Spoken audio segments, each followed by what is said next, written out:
If you're a Floridian, it is time to consider seriously getting a flagpole, putting it in your front yard, and running the flag of the state of Florida right to the top and leaving it there. If you're a Floridian living elsewhere, it's time to come home.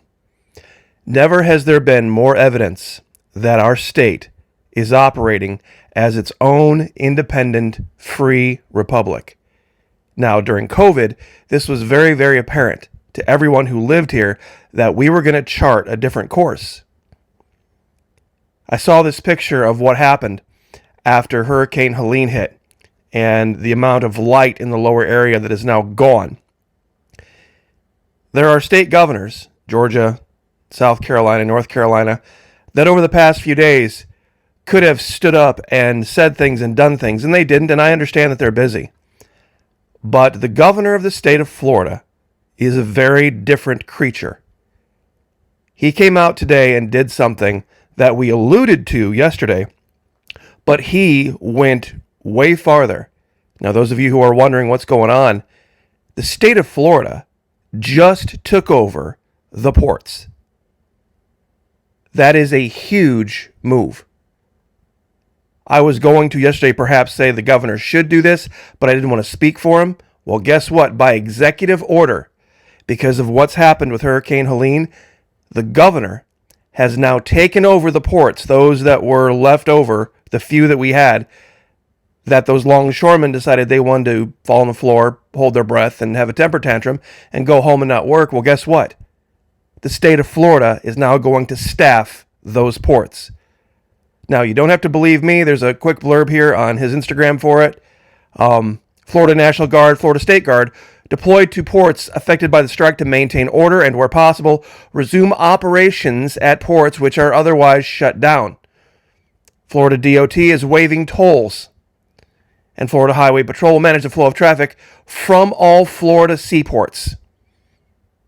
That means the Florida authorities, the government of the state of Florida, or I should say the new Free Republic of Florida, is now countermanding and usurping the authority that the federal government once had.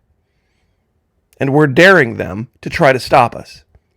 Now, if you don't believe me, we're going to listen to Governor Desantis. Now, apologies, he's at the beach, it's windy, so some of the audio is going to be a little bit crackly, but we're going to start about 6 minutes in on a 40-minute video where he talks about different executive orders, and one of them actually has to do with election security. So without any further delay, let's get right to Governor DeSantis, new Free Republic of Florida.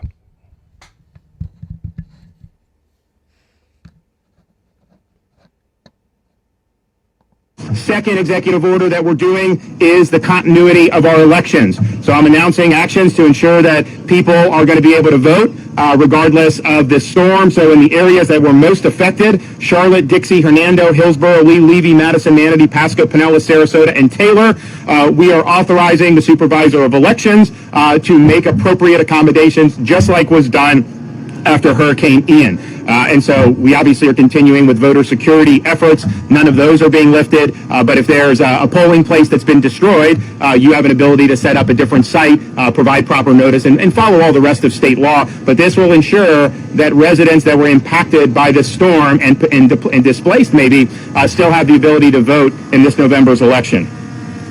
Third executive order. We see just going down here, you see debris, and they're doing a good job of cleaning up. Around here, I can tell you, there was a lot of damage in Anna Maria, and so I see the progress, and there's a lot that needs to be done. But you have a lot of people that had feet of water in their homes. They're having to throw away furniture. They're having to gut the drywall. They're having to do all these things, and that's going to require them to be able to have the resources they need and the supplies they need to be able to rehab their homes, to be able to purchase additional furniture, or whatever it is that helps get them back on their feet. And this is something that even in a normal circumstance, you can have challenges when you have this many properties that have been affected by a storm of this magnitude, of making sure you get all of that. And that's under normal circumstances. Now, we have the situation where you have these ports are being shut down across the East Coast and the Gulf Coast of the United States. This has the potential of really disrupting the hurricane recovery and of hurting the people who were victims of the storm. And I don't think it's right to try to cripple the recovery that our storm victims are undergoing. We want to accelerate the recovery and do all we can to make that happen. What is going on in this work stoppage will negatively impact the distribution of cargo, and that will include perishable foods, medical equipment, home goods, electronics, machinery, apparel, vehicles, vehicle parts, lumber, steel, as well as other essential construction and hurricane supplies. At Port Everglades in Southeast Florida, about 41% of businesses at 2 of the 5 terminals will be impacted. At Port Miami, strike will affect about 50% of the port's cargo capacity at 3 of its container terminals. And at Jacksport, about 1/3 of the commerce, particularly international container volumes and international vehicle volumes, will be impacted. This could lead, and indeed, if it goes on longer, will lead to significant supply chain disruptions. This will cause delays in the delivery of critical goods, and it will result in inventory shortages.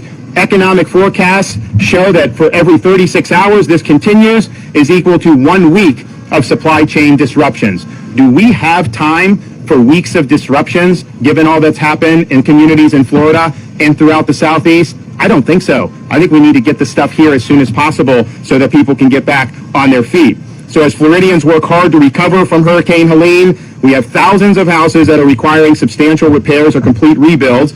We know that these downstream harms to our residents are not acceptable. Our residents need reliable, steady supply of resources and building materials to keep their families fed and rebuild their homes and businesses. And so we have a responsibility in the state of Florida to do everything we can to avoid, mitigate, or minimize these disruptions that will have a negative impact on the people of Florida.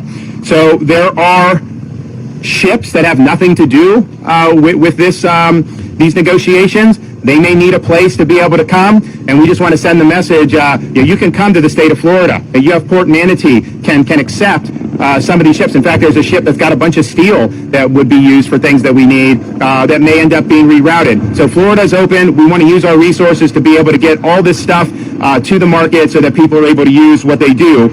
We have 16 different deep water seaports. We will work with you to get critical commodities to shore and promptly plugged into the supply chain. At my direction, the Florida National Guard and Florida State Guard will be deployed to critical ports affected to maintain order and, if possible, resume operations, which would otherwise be shut down during this interruption. Florida Department of Transportation is coordinating calls with seaport, rail, and trucking partners to ensure that all are prepared and positioned appropriately to limit disruptions to the supply chain in other areas should this continue.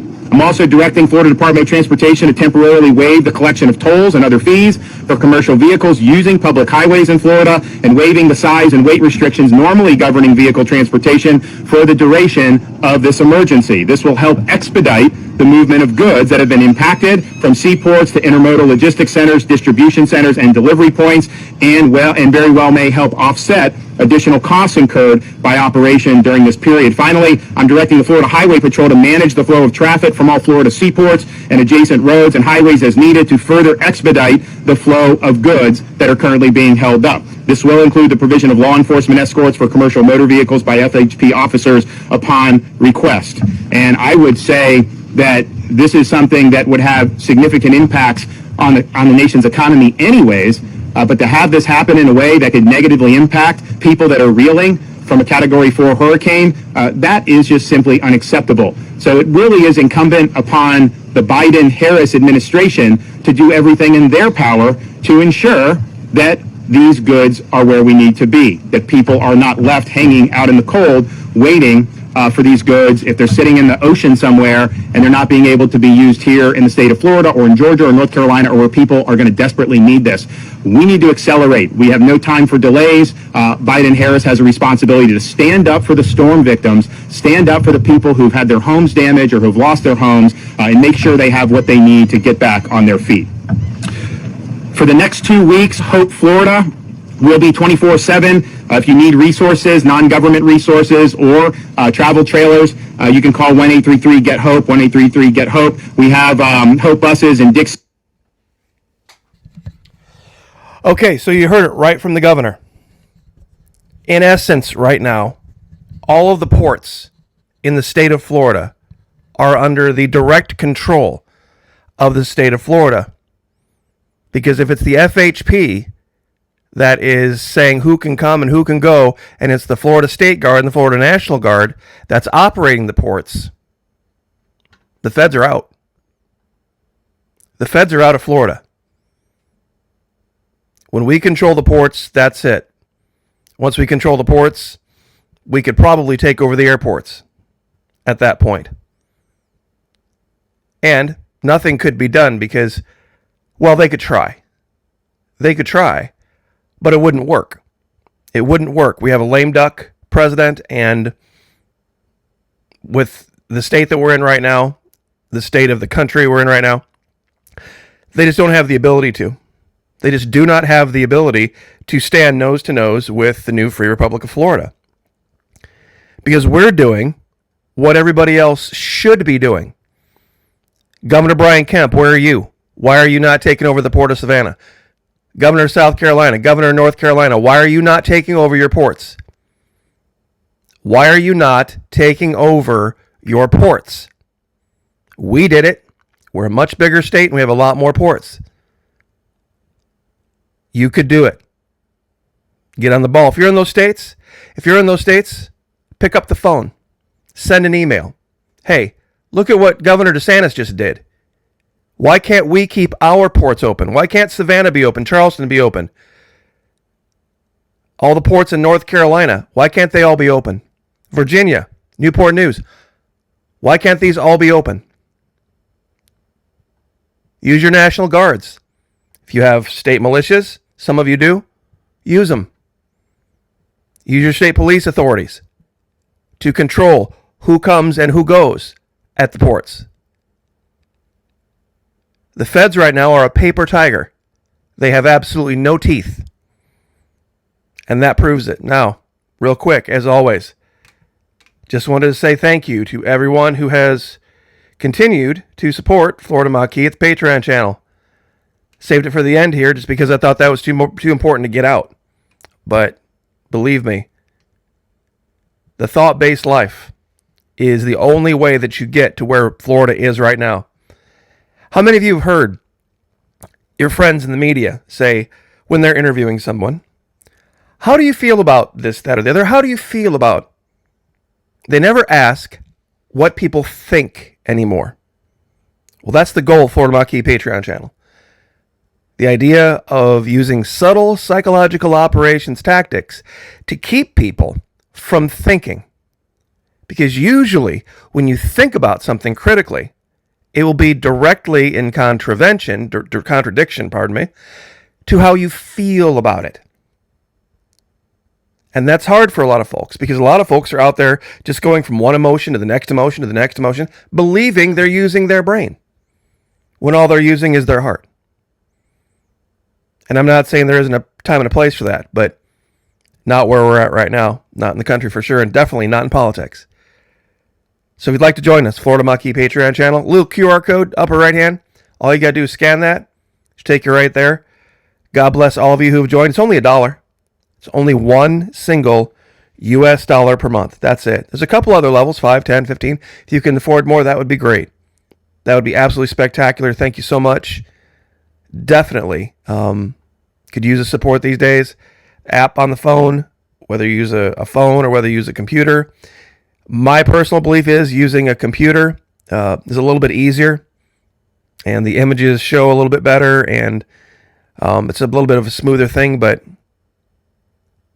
I can foresee a day when Florida conducts its own international relations completely absent of any influence from the District of Columbia.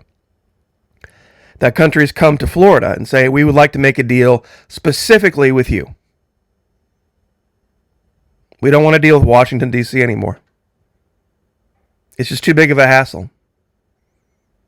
So once again, proud to be a Floridian. Absolutely unbelievable news. I mean, I shouldn't be surprised now, but that's a big step. That took some guts.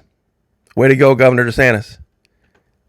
One of the biggest natural disasters to hit the country in my lifetime. And it will be once they get done finding all of the loss of life. That's all I'm going to say. I don't want to get the video demonetized. But once they get into areas and they realize how much loss of life has occurred, it's going to go down as, in some ways, much, much worse than Katrina. Governor Desantis, well done.